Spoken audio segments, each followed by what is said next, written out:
Everyone, কেমন আছো তোমরা সবাই? সেঁওতি স্টোরিজের একটা নতুন ব্লগে তোমাদের জানাই স্বাগত আর অনেক অনেক ভালোবাসা। এই মুহূর্তে তো আমরা বসে রয়েছি এয়ারপোর্টে, আর কলকাতায় আজকেই আমাদের শেষ দিন ছিল। দুপুরবেলা ভালো মতন খাওয়া দাওয়া করে রেস্ট নিয়ে আমরা বিকেলে বেশ খানিকটা সময় হাতে নিয়ে তারপরেই বেরিয়েছিলাম।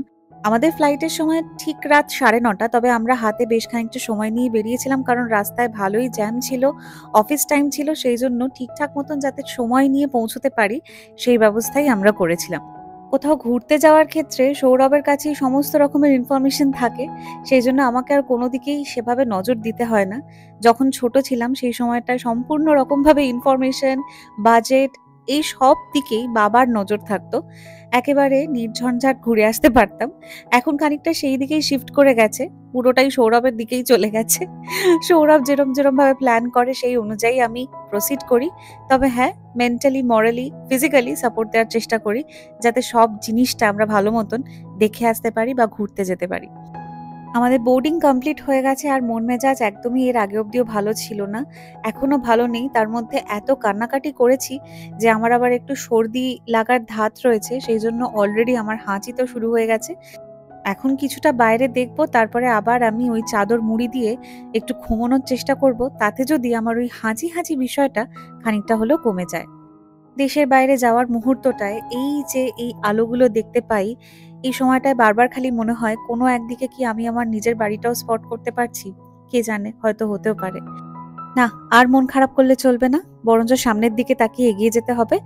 কিছু মাস পরে আবারও দেশে ফিরবো, সেই সময়টায় যতটা আনন্দ করার আবারও করে নেব। তাই সেই ব্যাপারে একেবারে নিশ্চিন্ত থেকেই মনটাকে ঠান্ডা করার চেষ্টা করলাম। আর এবারে ইতিহাদ এয়ারওয়েজে আমাদের প্রথম যে জার্নিটা সেটা কেমন গেল সেটাই তোমাদের সঙ্গে ভাগ করার পালা।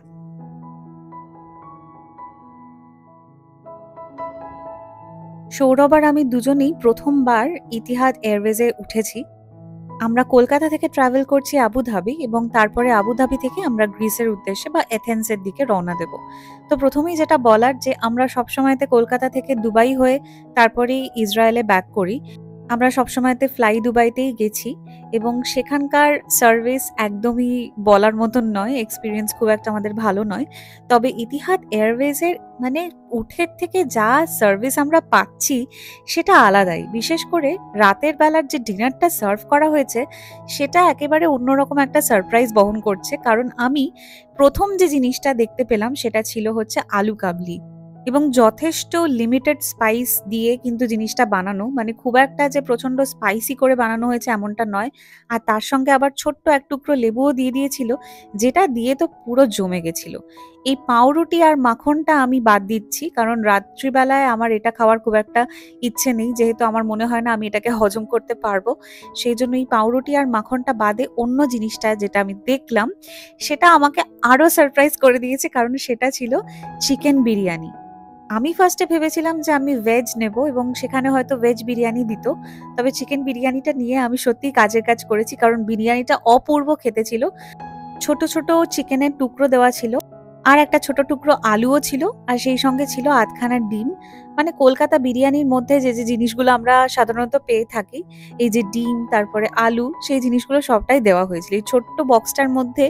এই সব কিছু দিয়ে ফিট ইন করার মতন যে কাজটা ভেবেছে, এটাই আমার সব থেকে বেশি ভালো লেগেছে। আর সত্যি জিনিসটা খুবই ভালো টেস্ট ছিল। বিরিয়ানিটা ভীষণ লাইট হওয়ার কারণে কোনো রকম কিন্তু মনে হচ্ছিল না যে এই রে রাত্রিবেলা বিরিয়ানি খেলাম, কিছু আবার হবে না তো। আর তার সঙ্গে যেটা শেষে ছিল সেটা হলো একটা রসমালাই। আমার প্রথমে এটা চিন্তা হচ্ছিল যে আমি এটা খেতে পারবো কি না রাত্রিবেলাতে। আসলে ট্রাভেল করছি তো, তার উপরে আবার রাত্রিবেলায় এত কিছু খাওয়া সেটা ঠিক হচ্ছে কিনা বারবার ভাবছিলাম, কিন্তু না, যথেষ্ট প্রিপারেশন গুলো লাইট ছিল, সেই জন্য কোনো রকম সমস্যা হয়নি।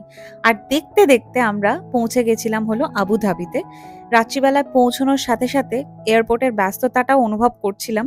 ভীষণই বিজি একটা এয়ারপোর্ট আবুধাবির, এবং আমার এটা প্রথমবার আবুধাবিতে ল্যান্ড করা।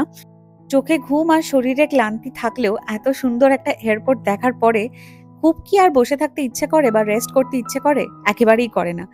কিন্তু তখন মন চাইলেও শরীরটা দিচ্ছিল না, সেই জন্য মনে হচ্ছিল যে কিছু একটুক্ষণ যদি আমি বসে থাকি তাহলে একেবারে পুরো এনার্জিটাকে সঞ্চয় করে নেব, এবং তারপরেই বাকি এয়ারপোর্টটা না হয় ঘুরে দেখবো একবার।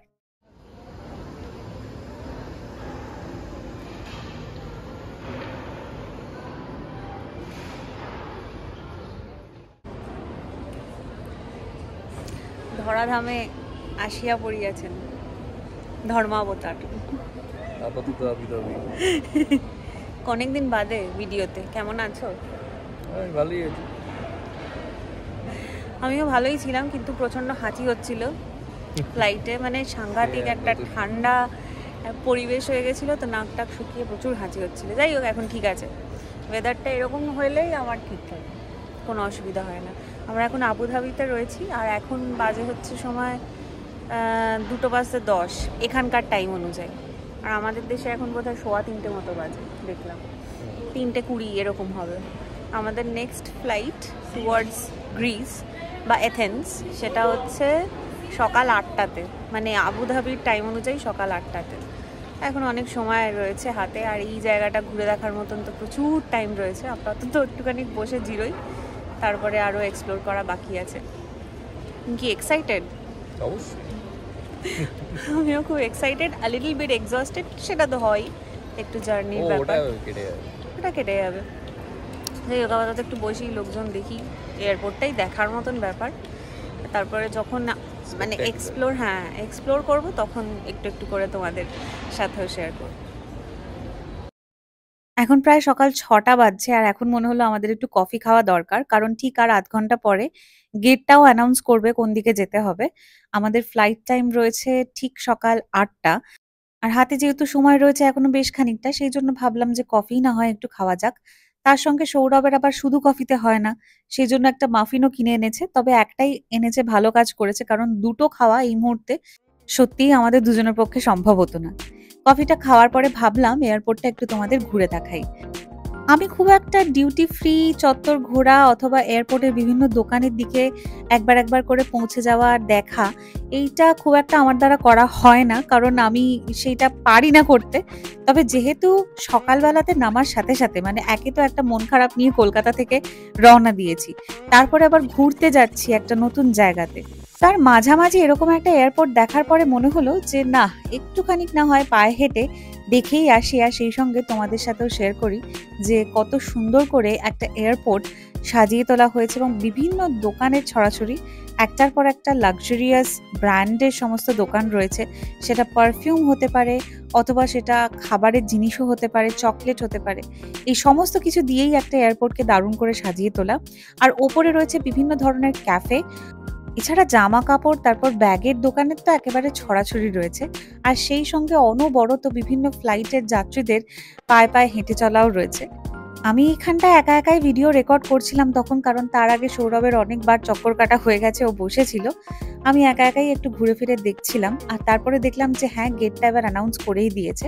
তাই সৌরভকে বলাতে ও বললো যে ঠিক আছে, এবার গেটের দিকেই না হয় আস্তে আস্তে এগিয়ে যাওয়া যাক।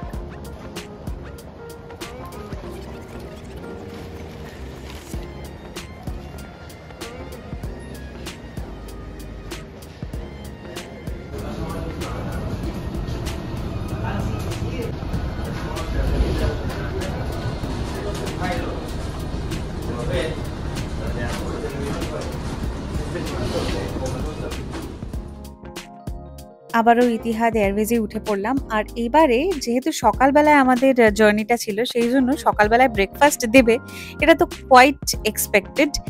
রাত্রিবেলা পাউরুটিটা খাইনি, কারণ হজমে প্রবলেম হতে পারে বলে। এবারে কিন্তু খেয়ে নিয়েছিলাম, জ্যামও ছিল সঙ্গে, আর তার সাথে ইয়োগার্টের ওপরে দিয়েছিল মিউজলি, যেটা খুবই ভালো খেতে ছিল, কারণ ফ্রুট অ্যান্ড নাট দেওয়া থাকলে অবভিয়াসলি একটা ইয়োগার্টের টক ব্যাপার রয়েছে, কিন্তু সেটার সাথেও ভালোই লাগে খেতে। আর এই যে ফল দেওয়া ছিল, মাস্ক মেলন, আর তার সঙ্গে ছিল তরমুজ, যেটা খুবই মিষ্টি ছিল, আর ছোট্ট ছোট্ট টুকরো করে দেওয়াতে খেতেও খুব সুবিধা হচ্ছিল। আর এই যে আমরা অনেক ধরনের অপশন শুনলাম, তো আমাদের চিজ অমলেটের যে প্ল্যাটারটা ছিল, ওটাই আমাদের ভালো লেগেছিল। তো এই একটা চিজ অমলেটের সাথে দিয়েছিল হলো কিডনি বিনস, আর তার সঙ্গে ছিল হ্যাশ ব্রাউন, আর একটা সসেজ ফ্রাইও ছিল।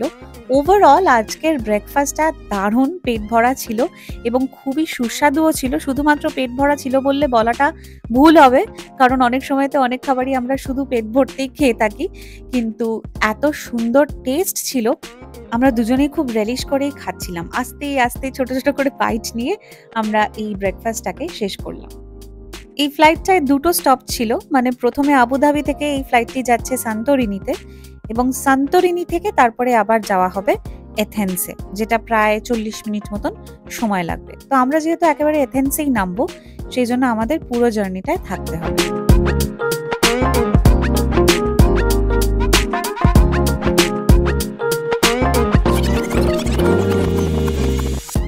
গ্রিসের সান্তোরিনিতে যে স্টপটি ছিল সেখানে অনেকেই নেমে গেল, কারণ সান্তোরিনিটাও বেশ একটা এক্সোটিক জায়গা, অনেক সিনেমার শুটিং হয়েছে দেখেছি। তবে আমাদের ডেস্টিনেশন এথেন্সেই, তো সেই জন্য যেহেতু বেশ কিছুটা সময় রয়েছে, তার জন্য আবার একটা স্ন্যাকও দিয়ে দিল। এর ঠিক 20 মিনিটের মধ্যেই কিন্তু ল্যান্ডিং, কিন্তু তার সঙ্গেও দেখো এত কিছু সাথে করে দিয়েও দিয়েছে, যার মধ্যে প্রথমেই ছিল একটা কিটক্যাট, তার সঙ্গে কিছু মশালা স্টিক্স বলে একটা জিনিস দেওয়া হয়েছিল, গাঠিয়া টাইপের, আর তার সাথে ছিল এই স্যান্ডউইচটা যে কি ভালো খেতে ছিল। পেটে কিন্তু সেভাবে জায়গা নেই, কিন্তু তার সত্ত্বেও এই জিনিসগুলো কি ছাড়া যায়, তোমরাই বলো।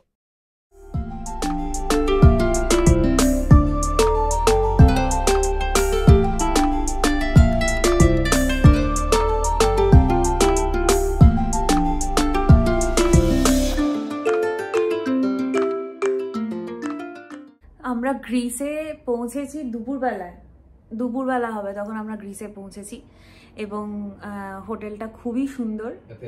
এথেন্সে আমরা পৌঁছেছি আর কি। তো খুবই সুন্দর হোটেলটা, যার জন্য ফ্রেশ হওয়ার পরে আমরা একেবারে নিদ্রামগ্ন হয়ে পড়েছিলাম, কারণ জার্নিও ছিল।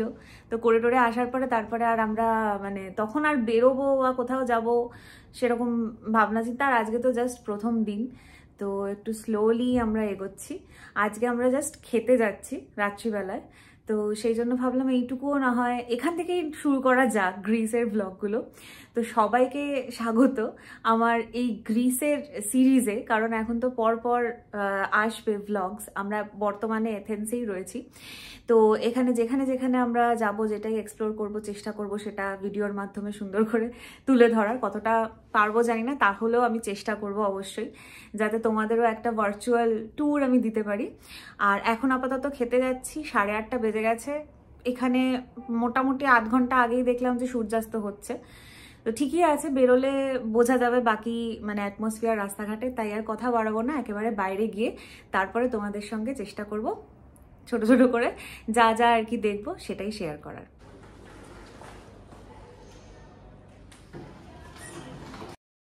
আমরা যে হোটেলটিতে রয়েছি তার নাম হলো স্ট্রাটোস ভেসেলিকোস। পুরো নামটা সম্ভবত এয়ারোটেল স্ট্রাটোস ভেসেলিকোস। দুপুরবেলায় হোটেলে পৌঁছানোর পরে যেরকমটা দেখেছিলাম, তার থেকে সন্ধেবেলায় অপূর্ব দেখতে লাগছিল। চলো খাবার জায়গায় আস্তে আস্তে যাই, আর রাস্তাঘাটও তোমাদের একটু দেখো। গ্রিস মানে ভাবাই যাচ্ছে না। হ্যাঁ, আমি কোনোদিন ভাবতেও পারিনি যে গ্রিসে আসবো, বা এথেন্সে এসে এখন এথেন্স আমরা এইসব শুনেছি, হিস্ট্রিতে পড়েছি রাদার।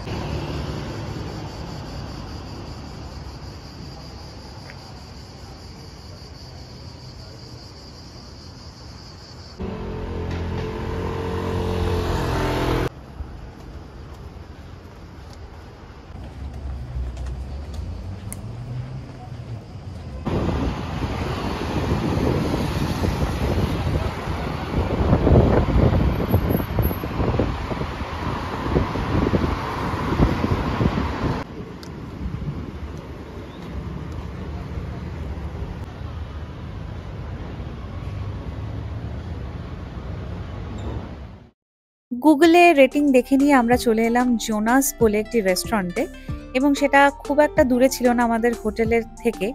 আমরা প্রথম দিনেই একটু এক্সোটিক একটা রেস্টুরেন্টে চলে এসেছি। হয়তো আমরা প্রথম দিনের হিসেবে হালকাও নিতে পারতাম, কাছাকাছির মধ্যে কোনো একটা রেস্টুরেন্টে যেতে পারতাম, কারণ যেহেতু এখনো অনেকগুলো দিন রয়েছে, বিভিন্ন জায়গায় ঘোরা রয়েছে। কিন্তু তার সত্ত্বেও আমরা বার্সেলোনা থেকেই মোটামুটি এই জিনিসটা করে আসছি। প্রথমেই একটা এরকম হাইফাই ধরনের রেস্টুরেন্টে আমরা চলে যাই, কিন্তু বিশ্বাস করো যতই দেখতে এক্সোটিক হোক আর যাই হোক, খাবারটা কিন্তু মোটামুটি ছিল। আমি নিয়েছিলাম এখানে রিজোটো। হ্যাঁ, প্রেজেন্টেশন ওয়াইজ খুবই সুন্দর দেখতে ছিল। আর তার সঙ্গে নিয়েছিল সৌরভ একটা পর্ক স্টেক। সৌরভ বলছিল ভালোই বানিয়েছে পর্ক স্টেকটা, আর আমিও একবার একটু টেস্ট করে দেখলাম যে হ্যাঁ একদম ঠিকঠাক মতন সবকিছু রয়েছে। কিন্তু মাঝখান থেকে আমি যেটা নিলাম সেটা নিয়েই আমি পুরো ফেঁসে গেলাম। একেবারেই ভালো লাগছিল না খেতে এই রিজোটোটা। কিরকম একটা যেন চালটাও প্রপারলি সেদ্ধ হয়নি বলে মনে হচ্ছিল। তোমরা যারা রিসোর্টও খেয়েছো তারা তো জানবেই যে টেস্ট ওয়াইজ রিসোর্টও খুবই একটা ক্রিমি টেক্সচার থাকে। সেই সব কিছু থাকলেও চালটা কিরকম যেন চাল চাল মতন থাকছিল, মানে প্রপারলি সেদ্ধ হয়নি, যার জন্য ওই জিনিসটা খুব একটা টেস্টি লাগছিল না আমার। আমি জানি না হাইফাই ধরনের জায়গাতে রিসোর্টও এরকম খেতে হয় কি না, তবে হ্যাঁ আমি এর থেকেও বেটার রিসোর্টও খেয়েছি ইসরায়েলে থাকতেই, আমরা যখন এলাদ ঘুরতে গেছিলাম সেখানে। আমি এখানে তোমাদের বলার চেষ্টা করছিলাম যে সৌরভ যেটা নিয়েছে সেটাই ভালো খেতে। আমি যেটা নিয়েছি সেটা একদমই ভালো খেতে নয় এবং আমার একদমই ভালো লাগছে না। কিন্তু তারপরে দেখলাম যে আমি রেস্টুরেন্টে যাতে কেউ না আমার কথা খুব একটা বুঝতে পারে বা কিছু, সেই কারণে খুবই আস্তে, আস্তে কথা বলেছি, যার জন্য কিছুই সেভাবে শোনা যাচ্ছে না। যাক, তাহলে ব্লগটা আজকে এখানেই শেষ করছি। কেমন লাগলো আমাদের এই জার্নি ব্লগটা সেটা কিন্তু অবশ্যই কমেন্ট করে জানিও। আর যদি ভালো লাগে তাহলে একটা লাইক করে দিও। তোমরা নেক্সট ব্লগে দেখতে পাবে প্রাচীন গ্রিসের একটি ঐতিহাসিক জায়গা অ্যাক্রোপলিস, যেখানে আমরা বেশ খানিকটা সময় নানাবিধ জিনিস এক্সপ্লোর করেছিলাম এবং দেখেছিলাম। আর সেই সঙ্গে আমরা টাইম ট্রাভেল করে পৌঁছে গেছিলাম সেই যে ছোটবেলায় স্কুলে ইতিহাসে পড়েছিলাম এবং তাতে যে ইলাস্ট্রেশনগুলো ছিল তারই পাতাতে। তাহলে নেক্সট ব্লগে দেখা হচ্ছে তোমাদের সঙ্গে খুব শীঘ্রই। ততদিন অবধি খুব ভালো থেকো, সুস্থ থেকো, সাবধানে থেকো। আর আজকের মতন জানাই বাই।